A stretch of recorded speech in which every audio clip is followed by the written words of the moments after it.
ইসরায়েলের হাতে আটক শহীদুল আলম।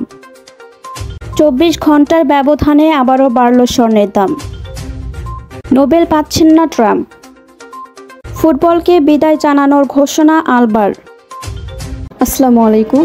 বার্ড নিউজ 24-এ আপনাদের সবাইকে স্বাগত জানাচ্ছি। আমি নাইমা আক্তার কেয়া। এতক্ষণ দেখছিলেন সংবাদ শিরোনাম, এখন দেখবেন বিস্তারিত।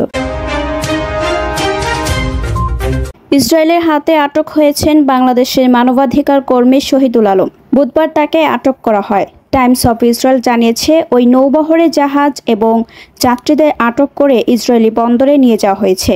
নিজের ভেরিফাইড ফেসবুক পেজ থেকে এক ভিডিও বার্তায় তিনি বলেন, আমি শহীদুল আলম, বাংলাদেশের একজন আলোকচিত্রী এবং লেখক। আমাদের সমুদ্রে আটক করা হয়েছে এবং আমাকে ইসরায়েলের দখলদার বাহিনী অপহরণ করেছে। মার্কিন যুক্তরাষ্ট্র এবং অন্যান্য পশ্চিমা শক্তির সক্রিয় সহযোগিতা এবং সহায়তায় যারা গাজায় গণহত্যা চালাচ্ছে। তিনি আরও বলেন, আমি আমার সকল কমরেড এবং বন্ধুদের কাছে ফিলিস্তিনের স্বাধীনতার জন্য লড়াই চালিয়ে যাওয়ার জন্য আবেদন করছি। এদিকে গাজা ফ্রিডম ফ্লোটিলা জানিয়েছে, ইসরায়েলি সেনাবাহিনী তাদের কনভয়ে আক্রমণ করেছে এবং গাজার দিকে যাত্রা করার সময় বেশ কয়েকটি জাহাজকে আটক করেছে।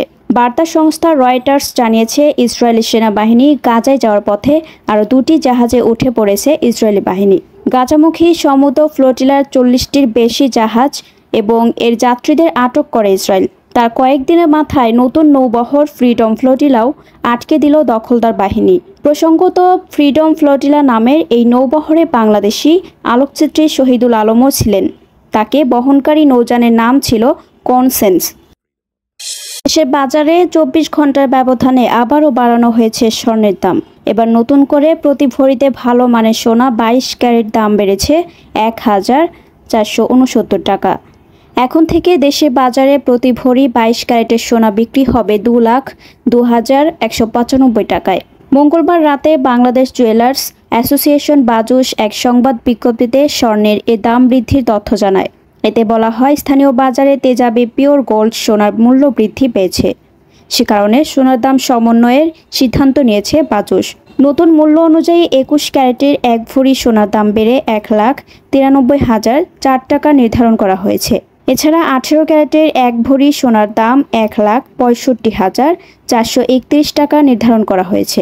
আর সনাতন পদ্ধতির 1 ভরি সোনার দাম 1,37,472 টাকা নির্ধারণ করা হয়েছে।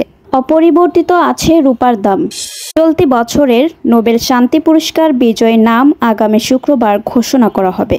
এবারে নোবেল শান্তি পুরস্কারের জন্য ব্যাপক আলোচনায় আছেন মার্কিন প্রেসিডেন্ট ডোনাল্ড ট্রাম্প। বহুদিন ধরে বিশ্বের সবচেয়ে মর্যাদাপূর্ণ নোবেল শান্তি পুরস্কার জয়ের আকাঙ্ক্ষা প্রকাশ করে আসছেন মার্কিন এই প্রেসিডেন্ট। বিজয়ীর নাম ঘোষণার সময় ঘনিয়ে আসায় নোবেল পুরস্কার পাওয়ার প্রচেষ্টা জোরদার করেছেন তিনি। তারই অংশ হিসেবে ইসরায়েল ও হামাসের মাঝে প্রায় 2 বছর ধরে চলা গাজা যুদ্ধের অবসানে জোরালো প্রচেষ্টা চালাচ্ছেন। তবে আসল কথা হচ্ছে, এ বছরের নোবেল শান্তি পুরস্কার নিয়ে একটি বিষয় প্রায় নিশ্চিত। যুক্তরাষ্ট্রের প্রেসিডেন্ট ডোনাল্ড ট্রাম্প এ পুরস্কার পাচ্ছেন না।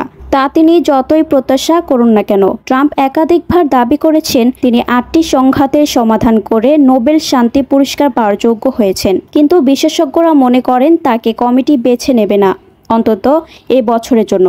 খবর AFP'র। নরওয়ের নোবেল কমিটি শুক্রবার স্থানীয় সময় বেলা 11টায় বিজয়ী নাম ঘোষণা করে এ প্রতীক্ষার অবসান ঘটাবে। ফুটবল ক্যারিয়ারের ইতি টানার ঘোষণা দিলেন ইন্টার মিয়ামি তারকা জর্দি আলবা।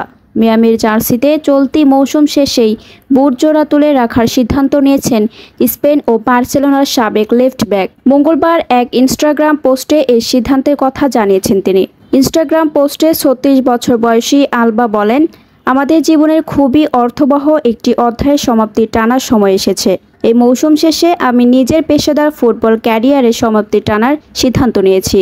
আমি সেটা করছি সম্পূর্ণ প্রতীতি, শান্তি ও সুখের সঙ্গে, কারণ আমি অনুভব করছি এই পথে আমি হেঁটেছি আমার সম্পূর্ণ আবেগ নিয়ে এবং সম্ভাব্য সেরা উপায়ে আগের অধ্যায়ের সমাপ্তি টেনে নতুন অধ্যায় শুরু করার এটাই সঠিক সময়। এতক্ষণ আমাদের সাথে থাকার জন্য আপনাদের সবাইকে ধন্যবাদ। পরবর্তী সংবাদ দেখার জন্য আমন্ত্রণ এবং সাবস্ক্রাইব করে বার্ড নিউজের পাশে থাকুন।